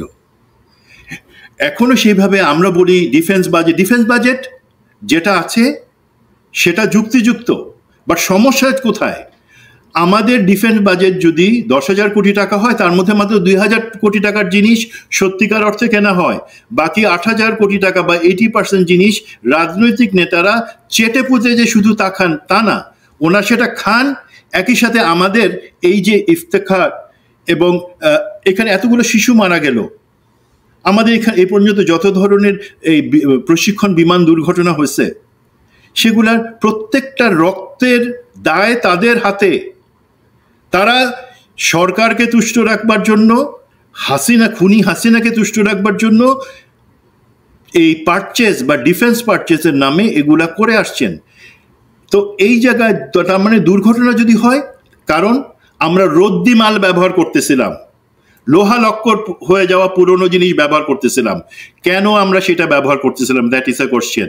আপনি একজন সুপ্রশিক্ষিত, মনে রাখবেন বাংলাদেশের যেই পাইলট, তাদের ইতিহাস আপনি জানেন, প্যালেস্টাইনের যুদ্ধে, পাকিস্তান ভারত যুদ্ধে সব থেকে কৃতিত্বের দাবিদার আমাদের পাইলটরাই, বাংলাদেশি পাইলট। বাংলাদেশের পাইলটদের মান অনেক উঁচুতে, বাট সেই সুপ্রশিক্ষিত পাইলটদেরকে আপনি চড়াইতেছেন কিসে? যেই প্লেন কোনো মতে উঠতে পারে। তারপরে ফিটনেস ইন্সপেকশন, যেই জিনিসগুলোর প্রশ্ন ক্যাপ্টেন শাহনাজ রাখছে সেগুলো, কারণ তার আগে পর্যন্ত সে তার ট্রেনারের সাথে ফ্লাই করছে, তখন সব ঠিক ছিল। হঠাৎ করে সে যখন ফ্লাই করলো, তখন টোটাল ফেইলিয়ার শাহনাজ যেটা বলতে এসেছে সেটা হচ্ছে, ধরেন প্লেনটা উঠতেছে আকাশে, হঠাৎ করে দেখা গেল সেই প্লেনের টোটাল পাওয়ার ফেইলিয়ার হয়ে গেছে, ইঞ্জিন বন্ধ হয়ে গেছে। এখন ইঞ্জিন বন্ধ হয়ে গেলে হাইড্রোলিক যদি কাজ করে, আপনি সেখানে গ্লাইড করে অন্তত সেফ জায়গায়, যেখানে ক্ষয়ক্ষতি কম হবে, সেখানে প্লেনটাকে ক্র্যাশ ল্যান্ড করাইতে পারেন। হাইড্রোলিক কাজ করতেছে না, প্লেনের কমিউনিকেশন কাজ করতেছে না, নেভিগেশন সব জিরো। তার মানে সেই পাইলট তো ইচ্ছা থাকলেও যে প্লেনটাকে সে অন্য কোনো দিকে সরাই নিবে, একটা ঘন বসতি বাদে অন্য কোথাও ফেলবে, তার উপায় তার ছিল না। শেষ মুহূর্ত পর্যন্ত সে চেষ্টা করছে, আরো আগে তার ইজেক্ট করার কথা ছিল, ইজেক্ট করে নাই। শেষ মুহূর্ত পর্যন্ত সে চেষ্টা করছে, যদি আমি কন্ট্রোল ফেরত পাই নাই, বিকজ সেটাকে টোটাল জ্যাম হয়ে গেছিল। এই জায়গায় আমি আসি, ভারত সংশ্লিষ্টটা সম্ভাবনা এখনো তদন্ত হবে, তদন্ত চলতেছে, এক্ষেত্রে আমি কিছু বলবো না। বাট একটা জিনিস, আপনারা সবাই রিসেন্ট ভারত পাকিস্তান যুদ্ধের কথা জানেন, 5টা রাফাল ফেলে দিল পাকিস্তান, চাইনিজ যে প্ল্যাটফর্ম টেকনোলজি সেটা ব্যবহার করে। সেখানে কিন্তু এই জিনিসটা হয়েছিল যে ভারতের রাফাল সে কিন্তু পাকিস্তানের সীমানার ভিতরে ঢুকতে পারে নাই, তার 400 কিলোমিটার দূরে থাকতেই পাকিস্তান সেগুলোকে ইলেকট্রনিক জ্যামিং করে পাখির মতন ফেলে দিছে। তার মানে সেইখান থেকে আমরা জানতে পারি যে আজকের দিনে আপনার কোনো, যেটাকে আগে ডগ ফাইট বলা হয়, আকাশী যুদ্ধ অথবা স্ক্র্যাম্বলিং বলা হয়, সেই জিনিসগুলোর দরকার হয় না। আপনি ভারতে বসে সুইচ টিপে আমাদের প্লেনকে ধ্বংস করে দিতে পারেন, সেই ক্যাপাসিটি আছে। ভারত করছে সেটা আমি বলতেছি না, বাট সেটা সম্ভাবনা আছে, সেই জিনিসটা আমি বলছি। কারণ এই ধরনের টোটাল ফেলিয়ার কেন হবে? তার মাত্র 15 মিনিট আগেই তো ফাইনাল ইন্সপেকশন 8 জন মিলে করছে, যাদের হাতে সেই অফিসার তার জীবনটা দিয়ে রাখছে যে ভাই তোমরা ইন্সপেকশন করে বলো ঠিক আছে আমি উঠতেছি, আমার সোলো ফ্লাইট সেটা, সেখানে এটা হলো। তো এই জায়গাগুলোতে গোয়েন্দা তথ্য বা গোয়েন্দা তথ্যের ব্যর্থতা, সেটা আমরা অবশ্যই প্রশ্ন রাখবো। এখন একটা এক্সাম্পল দিই, গোয়েন্দা তথ্য ব্যর্থতা কেন বলবো? ইচ্ছা করে তো আমরা ব্যর্থ। এই যে কর্নেল মুস্তাফিজের কয়েকটা পোস্ট আপনি কয়েকদিন আগে দেখলেন, যেটা আমি মুস্তাফিজের সাথে আলাপ করতেছিলাম কিছুদিন আগে, তারপর মুস্তাফিজ পোস্ট দিল, বাংলাদেশের military institute of science and technology, সেখানে তো 4 জন ভারতের অফিসার যারা অ্যারোনটিক্যাল ইঞ্জিনিয়ারিং পড়ায়, এই বিমান উড়ানোর এটা পড়ায়, তারা সেখানে এখন পর্যন্ত আছে। আমি সেনা সদরকে জিজ্ঞাসা করলাম, সেনা সদর বলল হ্যাঁ হ্যাঁ আমরা চেষ্টা করতেছি তাদেরকে কি করা যায়।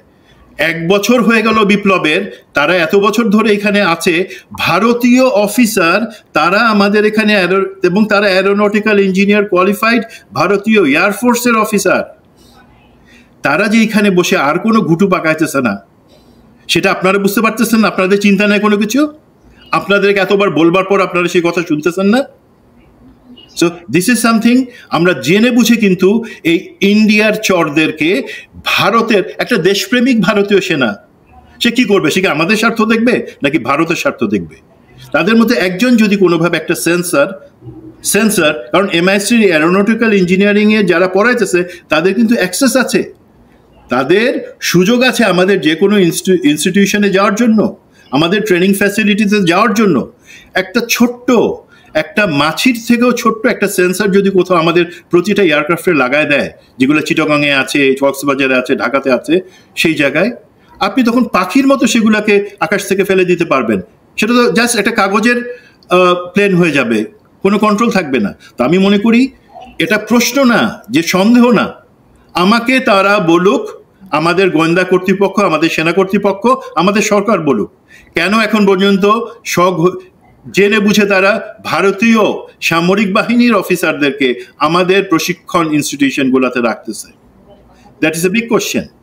তো সেই কোশ্চেনটার অ্যান্সার আমি আশা করব এর বাদে যে জিনিসটা থাকতে পারে সেটা হচ্ছে যে, ধরেন একটা স্যাবোটাজের কথা লোকে বলতে পারে, বাট স্যাবোটাজের জিনিসের জায়গাতে আমি অতটা, কারণ আমাদের বিমান বাহিনী বা সৈনিক, আর্মি, যে কোনো সশস্ত্র বাহিনীর সদস্যরা এই ধরনের 1000 টাকার বিনিময়ে হয়তো করবে না, বাট তারপরও কি আমরা জানি না, যখন র্যাবে আমাদের সেনাবাহিনী, বিমান বাহিনী, নেভির অফিসারদের পাঠানো হতো, তাদের অনেকেই তো টাকার কাছে বিক্রি হয়ে গেছে।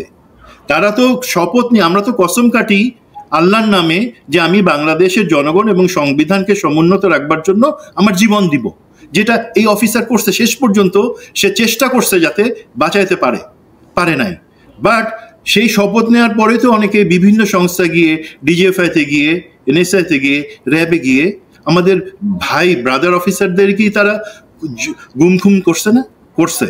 সুতরাং আমি স্যাবোটাজের সম্ভাবনাটা উড়াই দিব না, বাট এটা অবশ্যই তদন্তে আসতে হবে। আমি বলতেছি না যে তদন্তে না আসলে বলবো ভুল তদন্ত, না, তোমরা এই জিনিসগুলো চিন্তা করো, তারপরে তোমরা ব্যবস্থা নাও। এবং আমার কিছু আছে, আপনি যেহেতু গোয়েন্দা সম্পর্কিত জিনিস বলছেন, আমি এটা উত্তর দিলাম, বাট আমাদের বর্তমান যে মিলিটারি লিডারশিপ আছে সে ব্যাপারে আমার প্রচন্ড ক্ষোভ এবং একটা কষ্ট আছে, যেটা আমি প্রশ্ন হিসেবে বলতে চাই। যদি শাহনাজের কিছু থাকে ও বলে নিক, তারপরে আমি ওই পার্টটাতে যাব। জি ক্যাপ্টেন শাহনাজ, আমি আপনার কাছে যেটা, আপনি যেহেতু একটু পেছনে যাওয়ার সুযোগ দিয়েছেন, বিডিআর হত্যাকাণ্ডের পরপর আপনি পিলখানায় ওই গেটে ছিলেন, আপনি প্রথম যিনি কিনা ভারতের বা বিদেশি কোনো বাহিনীর সংশ্লিষ্টতা থাকতে পারে তাদের বিভিন্ন ধরনের সামরিক সরঞ্জামাদি আপনি আবিষ্কার করেছিলেন। তো তারপর থেকে আপনাকে চাকরি ছাড়তে হয়েছে, আপনি এখনো দৃঢ়ভাবে বিশ্বাস করেন, এবং আমি ব্যক্তিগতভাবে আমিও মনে করি যে আপনার স্বামীকে ষড়যন্ত্রমূলকভাবে হত্যা করা হয়েছে, অত্যন্ত পরিকল্পিতভাবে। তো আজকের যে পরিস্থিতি, এই পরিস্থিতিতে ধরেন 5 তারিখের ঘটনার পর থেকে আপনারা তো সবার আগে আপনাদেরকে ডাকার কথা ছিল। এই যে পিলখানা হত্যাকাণ্ডে আপনাদের এত বড় ভূমিকা ছিল, তারপরে আপনারা নির্যাতিত হয়েছেন, এর ভিকটিম আপনাদেরকে কি ডাকা হয়েছে এখনো যে আপনারা আবার চাকরিতে ফিরে আসুন, বা আপনারা বিভিন্ন দায়িত্ব নেওয়া যায় কিনা, যেহেতু আপনি রিটায়ারমেন্টে গিয়েছেন, আপনাকে এখন এই দায়িত্বে রাখা হলো, বা পিলখানা হত্যাকাণ্ডের ঘটনায় আপনাদের সাক্ষীটা কি নেওয়ার জন্য কি ডেকেছে কিনা?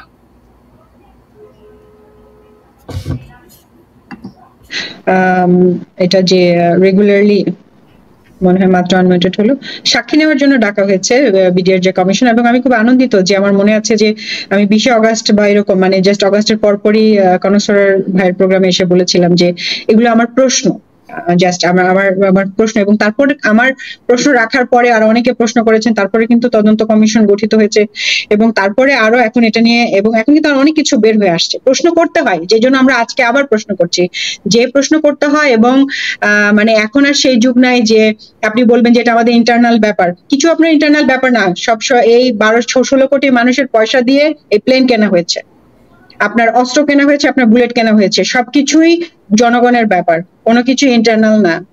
আজকে এদের বাচ্চাদের মেরে ফেলেছেন, এদেরকে পুড়িয়ে ফেলেছেন, এটা আপনার ইন্টারনাল ব্যাপার নাই? অন্য কোনো দেশ হলে এতদিনে সু করে দিত, একদম সু করে দিত, এদের বাবা মা এসে প্রতিষ্ঠানের নামে সু করে দিত যে ইউ অ্যান্সার মে, যে তোমাদের হোয়াট ওয়েন্ট রং। বাংলাদেশি মানুষজন খুব নাইভ, খুব ভালো, কথায় কথায় মামলা করে না। আর্মি শুনলে মনে করে যে 10 খুন মাফ, কোনো খুন মাফ নাই। এদের প্রত্যেকের 1 টাকা 1 টাকা করে জমিয়ে আপনারা এইসব এয়ারক্রাফট কিনেন, এগুলা লোপাট করেন, এগুলা হাজার হাজার কোটি টাকা দূরে দূরে।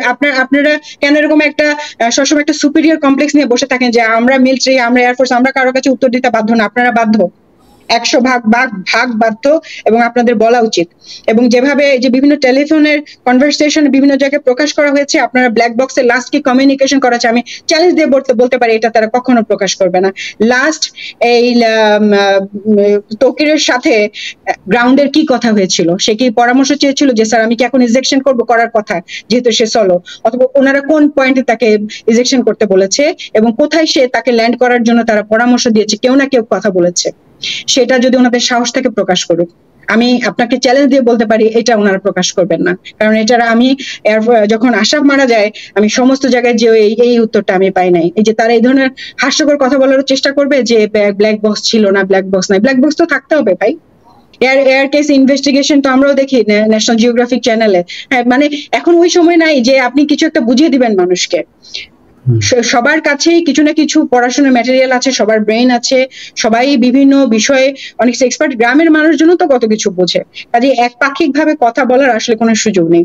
সো বিডিআর ঘটনার পরে হ্যাঁ, সাক্ষীর জন্য আমাদেরকে ডাকা হয়েছিল, এবং আমি প্রপারলি সাক্ষী দিয়েছি, এবং আমি আশা করছি যে এটা সুন্দরভাবে হবে, জাতির সামনে রিভিল হবে। তো বলেছেন গভর্নমেন্ট যেটা রিভিল হবে, কিন্তু রিটায়ার্ড কোনো অফিসারদেরকে এখন পর্যন্ত আমার জানা মতে কাউকে কোনো ফেসিলিটিস বা অথবা কাজে ফেরত দেওয়া, ইউনিফর্ম ফেরত দেওয়া, বা বিভিন্ন যেভাবে অ্যাপ্লিকেশন করেছে তাদেরকে এরকম কোনো কিছু করা হয়নি। আমাকে সেনাবাহিনী থেকে একটা বোর্ডে ডাকা হয়েছিল, যেখানে আমার অ্যাপ্লিকেশনটা, যেখানে যখন ওনারা অফিসিয়ালি বললেন যে তোমরা তোমাদের অ্যাপ্লিকেশন গুলো দাও, আমরা অ্যাপ্লিকেশন দিয়েছি, এবং আমাকে ডাকা হয়েছিল।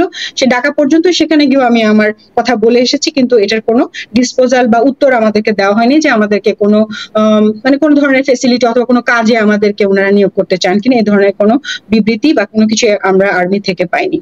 সো আমি কিছু পেয়েছি কি পাইনি, আমি আসলে এগুলো বলার জন্য আসি না। কিছু এরা দিচ্ছে না, 15 বছর ধরে দিচ্ছে না, এখন যারা লেসপেন্সার আছে তারা আমাকে দিবে এমন আশাও আমি করি না। হ্যাঁ, আমাকে আল্লাহ খাওয়াচ্ছেন, কোনো সমস্যা নাই। আমি কেন কথা বলতে এসেছি আজকে? আমার হাজবেন্ড মারা গিয়েছে, ওই দুঃখ থেকে কথা বলতে এসেছি না। আমার খুব কষ্ট লাগছে যে এই যে পাবনা, আমার হাজবেন্ডও পাবনা ক্যাডেট কলেজের ছিল, এই ছেলেটাও ক্যাডেট কলেজের। তো খুব দেখে এসে একটা প্রিফেক্ট ছিল, একটা ক্রস বেল্ট হোল্ডার, কি স্মার্ট, কি নিষ্পাপ তার চেহারা। আমার বুক ফেটে গিয়েছে যে মানে এই ছেলেগুলোই কেন এরকম, তানজিমের মতো ছেলে, ওদের মতো ছেলেগুলো যেগুলো কিনা ভালো, ওইগুলাকেই দেখেন যে টার্গেট। আমার কাছে এরকম মনে হচ্ছে। হ্যাঁ, মানে ও যদি বেঁচে থাকতো তাহলে আমরা জানতে পারতাম যে কি হয়েছিল বা কখন হয়েছে। ও তো বেঁচে নেই, ওকে তো আমরা, এটা যেমন আমার কষ্ট লাগছে, আবার এই যে বাচ্চাগুলো পুড়ে কান্না করে, ছোট ছোট বাচ্চা, ভাই 6 বছরের বাচ্চা, 7 বছরের বাচ্চা। আজকে আমাদের দেশে কালচার শুরু হয়েছে ভালো মানুষের কালচার, না যে ভালো মানুষ হতে হবে, দেশে ভালো করার জন্য কালচার করতে হবে, কোরআন কোট করার কালচার এসেছে। আল্লাহ কোরআনে কোট করেছেন যে আল্লাহ আপনাকে নরকে আবার নতুন করে লাহম দিবেন, গোশত দিবেন, আপনাকে নতুন করে চামড়া দিবেন, আবার আপনাকে পোড়াবেন। এই যে আজকে যে আগুনে বাচ্চাগুলো পুড়ে গেল, যদি কেউ সাথে সংশ্লিষ্ট থাকেন, আমি তাদের উদ্দেশ্যে বলতে চাচ্ছি, আপনার এই চামড়া আল্লাহ আবার গজাবেন, এবং এই দুনিয়ার থেকে 1000 গুণে বেশি সেই আগুনের উত্তপ্ততা, ভয়াবহতা, জাহান্নামের ভয়াবহতা। প্লিজ এটাকে ভয় করুন, প্লিজ আল্লাহকে ভয় করুন, প্লিজ প্লিজ। এই ছোট ছোট বাচ্চাদের এই ফুটেজ গুলা একবার একটু দেখুন। যদি আপনাদের কোনো মনে করেন কোনো গাফিলতি আছে, সংশ্লিষ্ট কোনো একটা কথা যদি আপনারা তদন্তে এসে বলেন, মানুষকে বলেন, যা আমাদেরকে হেল্প করবে, জাতিকে সাহায্য করবে, সার্বভৌমত্বকে সাহায্য করবে, আল্লাহর ওয়াস্তে কথা বলুন। আপনারা চুপ করে আছেন, আমরা তো তেমন কিছু জানি না, আমাদের আন্দাজ থেকে, প্রশ্ন থেকে, আমাদের ইমোশন থেকে আমরা কথা বলছি, অথচ আপনারা জেনে বুঝে চুপ করে আছেন। শত শত মানুষ আমি বলতে পারি, আপনারা ভয় একটা রিয়েক্ট দিচ্ছেন না, একটা পোস্ট দিচ্ছেন না। আমরা দেখতে পাচ্ছি কোনো একটা ইয়ের মধ্যে, কোনো মিলিটারির বা ইয়ের মধ্যে মানে যারা সার্ভিং আছেন তারা মানে খুব গা বাঁচিয়ে লিখছেন। কেন ভাই এত কিসের ভয়? কেন এত ভয়? এতদিন পরে কিসের ভয়?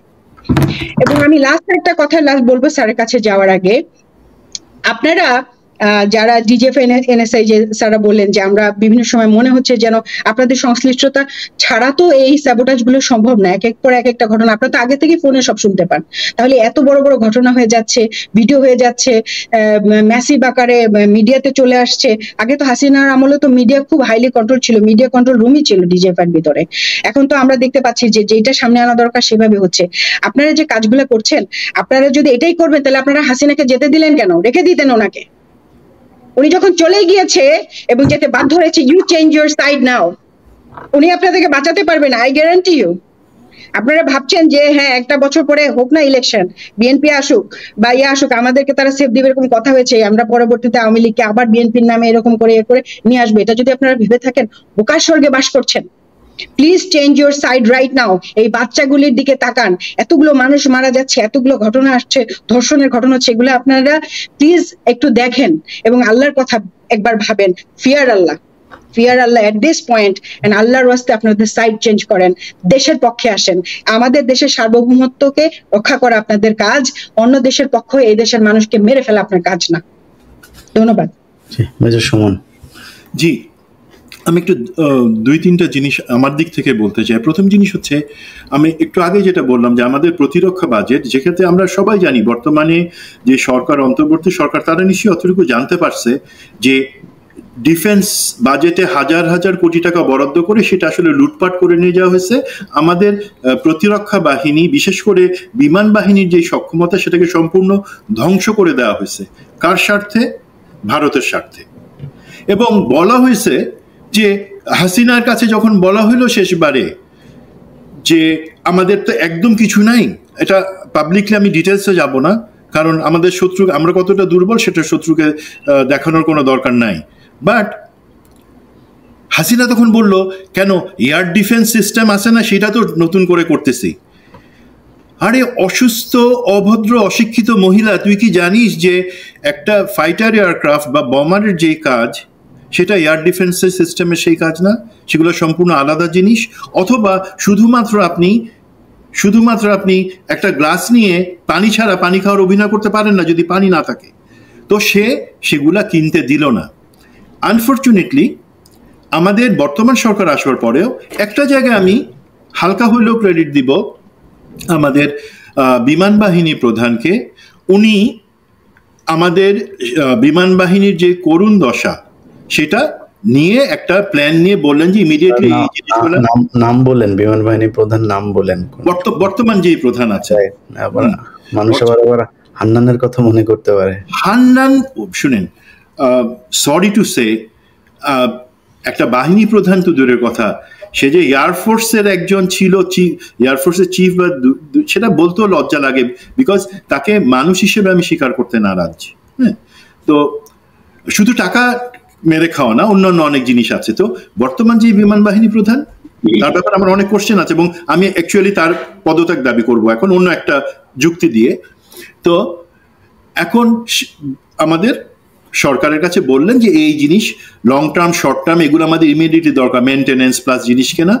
সেটা তো 6 মাস পড়েছিল, এখন 3 মাস আগে সেটা মেনটেনেন্সের জিনিসটাতে এগ্রি করা হয়েছে।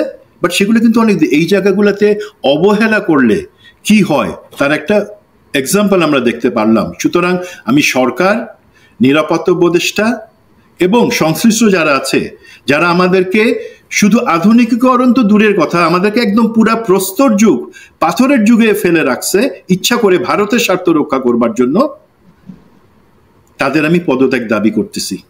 নিরাপত্তা উপদেষ্টা, আপনারা একটা ভালো কালচার তৈরি করেন যে হ্যাঁ, বিমান বাহিনী প্রধান একটা ভালো কালচার তৈরি করেন যে হ্যাঁ, আমি নিজে থেকে কোনো খারাপ কাজ করি নাই, বাট আমি এই জন্য দায়ী যে আমি সরকারকে বা বিগত সরকারকে বাধ্য করতে পারি নাই যে আমাদের এই সমস্ত খেলনা, যেগুলো মানে খেলনাও তো না, সেগুলো অচল হয়ে গেছে, সেগুলো দিয়ে আমাদের চৌকস ফাইটার পাইলটদের জীবন নষ্ট করে দিতেছি, ঝুঁকিতে ফেলতেছি।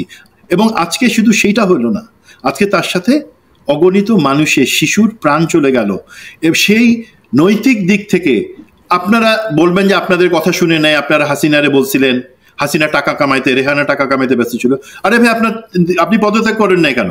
যে এই জিনিসগুলা আমি বাহিনী প্রধান হিসেবে, আপনি যদি আমার বাহিনীর এই দুরবস্থার কথা না শুনেন, আমি বাহিনী প্রধান হিসেবে ইজ্জত রেখে পদত্যাগ করতেছি, তাহলে আপনার ইজ্জত অনেক বাড়তো। আপনারা সেটা করেন নাই। তেমনি ভাবে নিরাপত্তা উপদেষ্টা কেন 9 মাস আগে আপনারা অ্যাপ্রুভ করেন নাই? 9 মাস আগে তো আপনি অ্যাপয়েন্টি হয়ে আসছিলেন, কেন সেগুলো অ্যাপ্রুভ করেন নাই?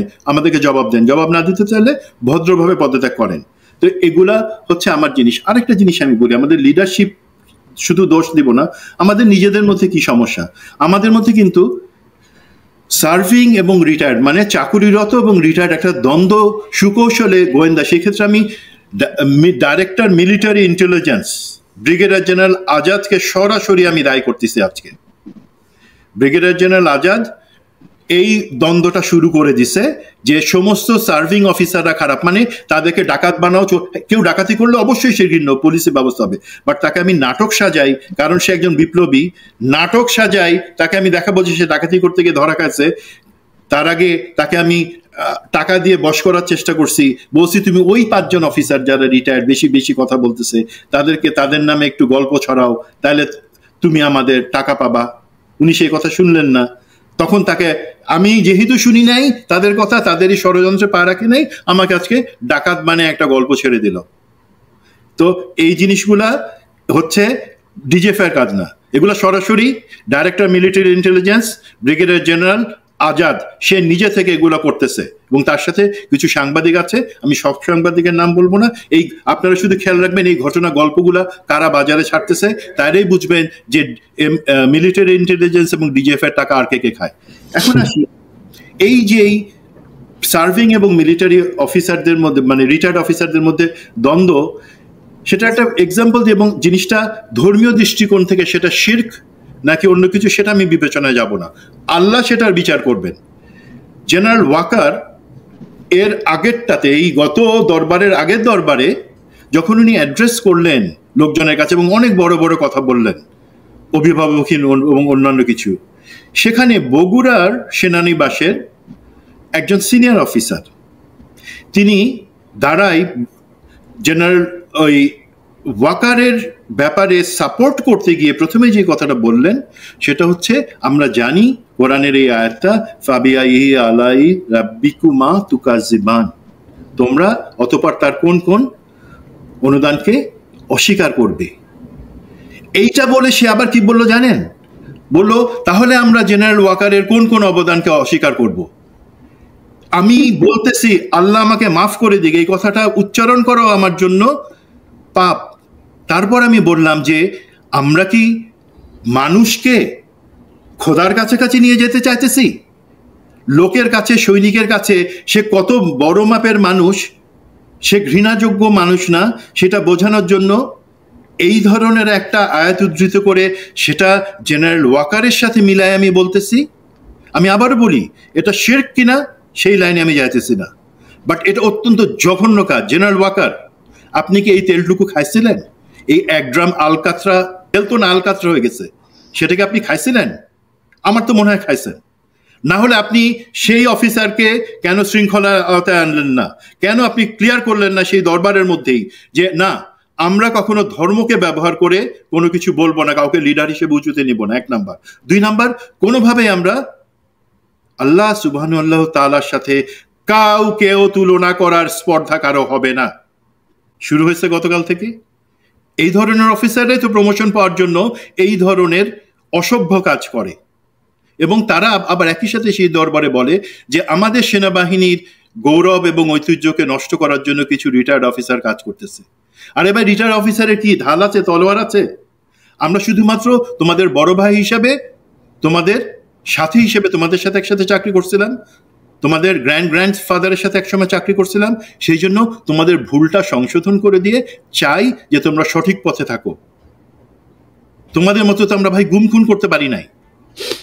তোমরা তো কিছুদিন আগে একজন মেজর জেনারেল একটা বক্তব্য শুনতেছিলাম, উনি ছিলেন এনডিসিতে সিনিয়র ডাইরেক্টিং স্টাফ, তো জেনারেল হাকিম, নামই বলে দিই, সে এখন অ্যাডজুটেন্ট জেনারেল, সেনা সদরে অ্যাডজুটেন্ট, খুব বড় একটা পদ। সে কিভাবে সেখানে আসলো? উনি একটা সেমিনারে বলতেছেন যে গুম খুন সেনাবাহিনী কোনো অফিসার করেন নাই, তারা র্যাবে যখন গেছে বা অন্যান্য জায়গায় গেছে তখন করছে। বাট মানে এক সেনাবাহিনী থেকে একজনকে র্যাবে পাঠাই দিয়ে সাথে সাথে সেখানে একটা প্রোটোটাইপ বানাই দিয়ে ক্লোন করে সেইটা কাজ করছে, আর আসল অফিসার কোনো কাজ করে নাই। আমি র্যাবে গেছি, আমার বিবেক কি নাই? আপনারা জানেন আমি 6 মাসের মাথায় চলে আসছিলাম, বিকজ রেজানুরের সেই গুম খুনের কালচারের সাথে আমি সেখানে আমার টুপি খুলে দিয়ে আমি চলে আসছি যে জি না, আমি এই জন্য আসি নাই। তারপর তো আমাকে ফাঁসাইলো, দেশ ছাড়া করলো, ইটস ওকে। বাট সেই অফিসার কিভাবে দাবি করে যে কোনো গুম খুনের সাথে কেউ জড়িত ছিল না? আরে ভাই জড়িত ছিল, আমরা তো বলি সবাই জড়িত ছিল না, যারা যারা ছিল তাদেরকে কিক আউট করো, তাদেরকে বিচারের আওতায় আনো, তাহলে তো ভাই পুরাটাই একটা সাদা জামা থাকবে তখন। বাট তুমি এইখানে এই সমস্ত গোবর কিসের জন্য নিয়ে ঘুরতেছো? এবং সেই অফিসার এরাই প্রমোশন পাবে। সে তো ইংলিশ তো বলতেই পারে না, বাংলাও তো ভাই বলতে পারে না। তুমি মিলিটারি একাডেমিতে তো আমাদেরকে সবকিছু শেখানো হয়, শুধু অস্ত্র চালনা শেখানো হয় তা তো না, সবকিছু। কথা বলতে পারো না, আজকে মেজর জেনারেল হয়ে বসে আসো আর মিথ্যা কথা বলতে আসছো। তো আমি মনে করি এই জায়গাগুলোতে আমাদের নেতৃত্ব কখনোই সঠিক পথে আসবে না যদি আমরা ওই কালচার রাখি যে ঠিক আছে, যা হয়ে গেছে, এখন তো আমরা সবকিছু ঠিকঠাক করে ফেলবো। কোনো কিছুই ঠিক হবে না। আজকে যদি আমরা স্পষ্ট করে বলি, আমরা কি কেউ সেনা কর্তৃপক্ষ বা এয়ারফোর্স, এই যে আমি বললাম এয়ার চিফের কথা, উনি কি একবারও বলছেন যে হাসিনাকে উনি যে প্ল্যান করে নিয়ে গেলেন, ওনারা 3 দিন ধরে প্ল্যান করে তারা হাসিনাকে তার শ্বশুর বাড়িতে সসম্মানে নিয়ে আসলো, সমস্ত নিয়ম কানুন ভঙ্গ করে। সেটার জন্য কখনো পাবলিকলি ক্লিয়ার করছেন? করেন নাই। সেনাপ্রধান কি একবারের জন্য বলছেন? জেনারেল ওয়াকার, তাকে আমি জিজ্ঞাসা করছেন যে স্যার এই বিপ্লবে আপনার এত অবদান, 3 তারিখ থেকে আপনি কেন সেই বিপ্লবের একজন কন্ট্রিবিউটর হিসেবে নিজেকে দাবি করেন না? উনি বললেন যে না, আমরা তো কখনো বলি না যে আমরা বিপ্লব করছি, আমরা বিপ্লবের বিরুদ্ধে ছিলাম না, আমরা একটা স্ট্যাটাস কো রাখতে চাইছিলাম সংবিধানকে সমুন্নত রাখবার জন্য। No sir, that is not a position. আপনি আজকে এখানে আছেন, আপনাকে স্বীকার করতে হবে দেশে একটা বিপ্লব হয়েছে এবং খুনি হাসিনা এবং তার সাথে যারা ছিল তারা পাপী, তাদের বিচার করতে হবে। সেটাই সেই পরিষ্কার অবস্থানে আপনাকে আসতে হবে। সেখানে আপনি গোয়েন্দাদের ব্যবহার করে লোকের চরিত্র হনন, সেই ব্যবসা বন্ধ করেন স্যার, প্লিজ। না, সেটার জন্য তো তাদের কচুক্ষেতে একটা বিশাল বাহিনী আছে, কচুক্ষেতিদের দিয়ে তারা অনেক কাজ করায়, সেটা সফলভাবেই তিনি করে যাচ্ছেন ওয়াকার এখন পর্যন্ত। বাট ওয়াকারকে মাথায় রাখতে হবে সেই দিন আর এখন নাই। তার সেনাবাহিনীর ভেতরেই ক্যান্টনমেন্টে হাসান নাসির সহ যাদেরকে তিনি এখন মানুষের সামনে বেইজ্জতি করার চেষ্টা করে যাচ্ছেন, তাদের পাশে আমরা আছি। যাই হোক প্রিয় দর্শক, আমরা 2টা বিষয় নিয়ে আজকে আলোচনা করেছি। যে একটা বিষয় হচ্ছে এইটার সাথে কোনো স্যাবোটাইজের কোনো ঘটনা ছিল কিনা একটা বিষয়, আরেকটা বিষয় যদি দুর্ঘটনাও এটা হয়ে থাকে তাহলে আমাদের দেশের আমি মনে করি যে মাঝে মধ্যে যেটা ক্যাপ্টেন শাহনাজ বললেন, ক্যাপ্টেন শাহনাজের ওনার স্বামী তিনি যখন আশরাফ ভাই যখন মারা যান ওই সময় এটা নিয়ে এত আলোচনা হয় নাই। এটা আলোচনা না হওয়ার কারণ হচ্ছে সেটা কোনো সিভিলিয়ান কোনো জায়গায় এটা হয় না, এটা একটা ফাঁকা জায়গার মধ্যে ক্র্যাশ হয়েছিল। এখন একজন মারা গেল, সেটাও তো জীবন। এবং একজন পাইলট, যেটা বললেন আজকে তার সলো ছিল, একটা সলোতে আসতে গেলে একজন পাইলটের পেছনে দেশের 50 কোটি 100 কোটি টাকা পর্যন্ত খরচ হয়। যদি নাকি আমি ধরি ম্যাডাম, এটা প্রতি মিনিটে আপনাদের একটা মিশনে, আমি যতটুকু জানি, একটা মিশনে অর্থাৎ 1 ঘন্টা যদি সে ফ্লাই করে, ওদের বিমানের ফুয়েল তো খুব এক্সপেন্সিভ, অলমোস্ট 10 লাখ টাকা খরচ হয়। তাহলে কেউ যদি 100 মানে ধরেন তার লগ বুক এসে সে যদি 100 আওয়ার্স ফ্লাই করে থাকে, তার পেছনে কোটি কোটি টাকা গভর্নমেন্ট খরচ করেছে না, এবং টাকাকে সে ট্রেন করেছে, সেই মানুষটাও মারা গেল, আমার এয়ারক্রাফটও চলে গেল। আমি যেটা বলতে চাচ্ছিলাম, আমাকে একটু বলার সুযোগ দেন। আমরা কি চাচ্ছি? আমরা যে প্রশ্নগুলো করেছি, দুর্ঘটনা হলে ভালো, এটা ক্লিয়ার করেন, যেটা দুর্ঘটনা এই কারণে দুর্ঘটনা, there is nothing in the black box, এইটা মানে ক্লিয়ার করেন। হ্যাঁ, কিছু পাওয়া যায় নাই। আর যদি এটা দুর্ঘটনা কিনা না হয় এবং অন্য কারো সংশ্লিষ্টতা পাওয়া যে প্রশ্নগুলো আমরা তুলেছি সেটাও ক্লিয়ার করেন। এবং এটা ক্লিয়ার ভাবে শোনার রাইট সবার আছে এই কারণ এটা শুধুমাত্র ক্যান্টনমেন্টের ভেতরে ঘটে নাই, এটা একটা কলেজকে হিট করেছে, 100-এর উপরে অলমোস্ট ছাড়িয়ে গেছে আহত, এবং 20-র উপরে আমরা শুনলাম যে মারা গিয়েছে। এটা কিন্তু খুব সিভিয়ার কেস, সারা পৃথিবীতে এটা নিয়ে আলোচনা হচ্ছে। আপনারা এখনো যদি মনে করে থাকেন যে এটা নিয়ে কাউকে আমার কিছু বলার দরকার নাই, উই আর দ্য এলিট। আমাদের আজকের এই আলোচনার সবচাইতে বড় কারণ আপনাদেরকে একটু জানিয়ে রাখি, সেটা হচ্ছে প্রথম আলো আজকে ঘটনার পরপরই তিনারা সংবাদ করেছেন বিশাল বড় করে, যে এটা হচ্ছে গিয়ে আপনার এই হচ্ছে তাদের শিরোনাম। সো সেটাই ইলিয়াস ভাই, আমাকে একটা কথা আসলে না বললেই না পারছি না। মানে কিছু কিছু জিনিস, মানে আপনার, মানে আমি ধরে নিলাম মানে দুর্ঘটনা ধরে নিলাম, এটা নিছক দুর্ঘটনা, কিন্তু এতগুলা জিনিস আসলে একের পর এক ঘটছে। এবং দেখেন কিছুদিন আগে মানে পাকিস্তান এবং ভারত তাদের শক্তি প্রদর্শন করলো থ্রু এয়ারফোর্স, তাই না? মানে যেখানে খুব বিশ্রী ভাবে ভারত হেরে গেল। এখন মনে হচ্ছে যে তারা কিছু কি তাদের শক্তি প্রদর্শনের জন্য এরকম একটা কাজ করলো কিনা, জ্যামিং করে দেখালো কিনা, কাউকে কোনো মেসেজ দিতে চাইলো কিনা, এইসব প্রশ্ন তো আসতেই পারে। হ্যাঁ, যেহেতু এটা খুব রিসেন্ট ঘটনা, এবং তাদের কিন্তু একটা এয়ারলাইন, কমার্শিয়াল এয়ারলাইনও ক্র্যাশ করেছে, সেটা নিয়ে অনেক কোয়েশ্চেন উঠছে। আমাদের এই ধরনের ডিসকাশনের উদ্দেশ্য কি, যাতে ভবিষ্যতে সবাই সাবধান হয়, ভবিষ্যতে এয়ারফোর্সের এয়ারক্রাফট গুলো নিয়ে আরো বেশি সচেতন হওয়া দরকার। এবং also commercial, next is coming commercial aircraft, Bangladesh বিমান, যে ইন্টারন্যাশনাল গুলো হয়তো ওরা তো সাহস পাবে না, তাদেরও চেক করা উচিত, রিচেক করা উচিত, অনেক বেশি প্রিকশন নেওয়া উচিত। এই কথাগুলো, আমাদের এই কথাগুলো যদি এই কশন গুলা নিতে সাহায্য করে, তাহলে এটা হেল্প করবে। এবং ভবিষ্যৎ যে স্যাবোটেজ গুলো যে একের পর এক হচ্ছে, আমরা তো মিল খুঁজে পাচ্ছি।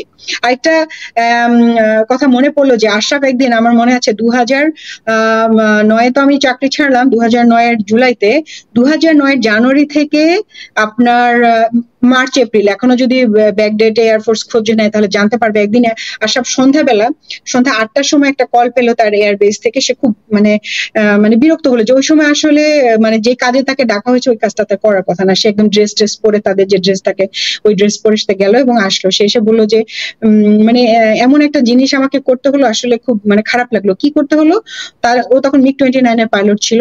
হঠাৎ করে মানে ওই যে জয়, শেখ হাসিনার যিনি পুত্র, উনি তো ওই MiG-29 গুলাকে মানুষের সাথে পরিচয় করাতেন যেগুলো তো আমার মা কিনছে, অ্যাজ ইফ এটা ওনার পার্সোনাল গ্যারেজে রাখা ওনার পার্সোনাল কার।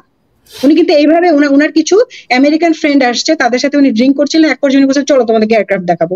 উনি ওই সময় এয়ারফোর্সের ওই সময়কার বেসকে, আমি বললাম তো এটা তদন্তের সাপেক্ষে, যদি ওনারা আমাকে ডাকতে চায় আমি বলবো কোন সময় কি হয়েছে, ডাকেন আমাকে দেখি। তো ওখানে ফোন করেছে, তখন উনি বাধ্য হয়েছেন, কি করবেন, যিনি বেস কমান্ডার উনি মানে তখন আশরাফই ছিলেন, যে আশরাফ তুমি এসে একটু দেখাও। মানে সে গিয়ে ওনার গাড়িটা দেখাবেন, মানে উনি বেলম্যান হ্যাঙ্গারে যে এই MiG-29 দেখাবে জয়কে, জয় কিছু সাদা, যেখানে ফরেনারদের যাওয়ার কথা না ক্যান্টনমেন্টে, তাদের অনেক প্রোটোকল থাকার কথা, সে ওখানে গিয়ে প্লেনে উঠে দেখাচ্ছে এটা এরকম, সে কিছুই জানে না কিন্তু এয়ারক্রাফটের। মানে একজন পাইলটকে সে থাকতে বসে ও উনি দেখাচ্ছে অ্যাজ ইফ সে তার গাড়িটা দেখাচ্ছে। তারা কিন্তু এইরকম ফ্যাসিস্ট ছিল। এই ঘটনাটা আমি জানি, কারণ ওদিন আশা খুব আপসেট ছিল যে এরকম ঘটনা ঘটেছে, যে এরা তো মনে করে যে দেশের সম্পত্তি তাদের নিজের, তার মায়ের সম্পত্তি, অ্যাজ ইফ সে তার গাড়ি দেখাচ্ছে। আমি একটা অফিসার, আমাকে রাত্রেবেলা তারা কল করে নিয়ে গেছিল আউট অফ নোওয়্যার। এই ধরনের প্রোটোকল আমরা মেনটেন করতে পারি না, একটু সিভিয়ার সমস্যা হয়ে যাবে। এই কাজ কিন্তু তারা করেছে। এবং এই যে জিনিসগুলা, মানে এই এক MiG-29 কিনে শেখ হাসিনা অনেক জায়গায় নিজের নাম ফাটিয়েছে, তার ছেলে ইয়ে করেছে, সেই জায়গাটাতে মানে এখন যদি আমরা এই জায়গাটাও হারাই, যে এখনো আমরা ভারতীয় ইনস্ট্রাক্টর রেখে দিয়েছি, তাদের হেল্প ছাড়া আমরা থাকতে পারি না, তাদের লোকজন জ্যামিং করে আমাদেরকে একটা ফেলে দিয়ে আমাদেরকে দেখাচ্ছে, এরকম যদি হয়ে থাকে এটা খুবই ওয়ার্নিং এবং অশনি সংকেত আমাদের জন্য, আমাদের সার্বভৌমত্বের জন্য। প্রিয় দর্শক, ক্যাপ্টেন শাহনাজ শুরুতেই যে বক্তব্যটি আমি মনে করি সরকারের উচিত, প্রথম কথা হচ্ছে এখানে নিহত যারা যেসব পরিবারগুলো আছেন তাদের পিতা মাতার কাছে আমার অনুরোধ থাকবে, আপনারা সবাই ডক্টর মোহাম্মদ ইউনূসকে প্রধান আসামি করে মামলা করবেন। এই রাষ্ট্রের কাছে আপনি আপনার ক্ষতিপূরণ চাবেন, এটার কারণ জানতে চাবেন কিভাবে এই ঘটনা ঘটেছে। কারণ ডক্টর ইউনূস তিনি তিনার মতো দেশ চালাচ্ছেন, আমি বলছি না যে তার জায়গায় তিনি ব্যর্থ, কিন্তু তিনি দেশ চালালে পুরো দেশের খবর তাকে রাখতে হবে। তিনি একদিকে অর্থনীতি ঠিক করবেন, একদিক ঠিক রাখবেন, আরেক দিক দেশের পুরো গোয়েন্দা সংস্থার উপরে তার কোনো নিয়ন্ত্রণ থাকবে না। এইভাবে একটা দেশ চলতে পারে না।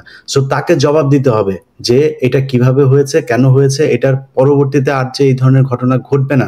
উনি খুব স্পষ্টভাবে বলেছেন যে 7 জন বা 8 জন এই এটার প্রিপারেশনের জন্য 3 ঘন্টা আগে থেকে এই বিমান যারা রেডি করেছে সেখানে কারা কারা ছিল, তাদের সাথে সন্দেহভাজন কারো ফোনে আলাপ হয়েছে কিনা, ফোন নাম্বারগুলো কোনটা কোনটা ছিল, তাদের অ্যাকাউন্টে গেল কয়েকদিন ধরে কোনো টাকা পয়সা জমা হয়েছে কিনা। কারণ আমি সবকিছু চিন্তা করি প্রথম আলো দিয়ে। প্রথম আলো যদি বলে বাংলাদেশের মানবাধিকার, এই জাতিসংঘের যে মানবাধিকার একটা তারা যে অফিস দিতে যাচ্ছেন সেটা হবে কিনা হবে। প্রথম আলো যদি বলে চায়, আমি চাই না। প্রথম আলো যদি বলে চাই না, আমি চাই। এটা প্রথম আলো ঘটনার তদন্ত কমিটি গঠন হওয়ার আগে তারা তদন্ত প্রতিবেদন দিয়ে দিলেন যে এটা যান্ত্রিক ত্রুটি। তার মানে এখানে বিশেষ কিছু ছিল যেটা সরকারের খুঁজে বের করা উচিত। এখন সরকার মানে যদি বিমান বাহিনীর উপরে চাপিয়ে দেওয়া হয়, এখনো ক্যান্টনমেন্টে সেই দোসররাই আছেন, অতএব তাদের হাতে না। এটা প্রয়োজনে যেহেতু সিভিলিয়ান কিল হয়েছে এখানে, তাদের বিচার বিভাগীয় একটা তদন্ত কমিটি হওয়া প্রয়োজন। এবং সেটা যদি আমাদের সামনে প্রকাশ পায়, আমার মনে হয় এখানে ভেতরে কিছু ছিল কি ছিল না সেটা আমরা জানতে পারবো। যদি কিছু না থেকে থাকে, তারপরেও বিমান বাহিনীর আধুনিকায়ন দরকার। আমরা কিছুদিন আগে ভারত এবং পাকিস্তানের যে যুদ্ধ দেখেছি, এখন আসলে এই 4th জেনারেশন 5th জেনারেশন এইসব জায়গায় এসে সেই আগের মতো ওই নিচে দিয়ে যুদ্ধ না, যুদ্ধ এখন সব উপরে। সো এই জায়গায় আমার আকাশ প্রতিরক্ষা ব্যবস্থা আধুনিকায়ন করতে হবে, আমার এই বিমানের আধুনিকায়ন করতে হবে, আমি হামলা চালাতে পারা এবং হামলা আমার থেকে বাঁচা, দুইটা ব্যবস্থায় আমার আধুনিকায়ন করতে হবে। এই জায়গায় আমাদের মনে হয় নতুন করে ভেবে দেখা উচিত। আর কোনো মানুষের জীবন যাক, আমরা এটা চাই না। সবাই ভালো থাকবেন। আল্লাহ হাফেজ।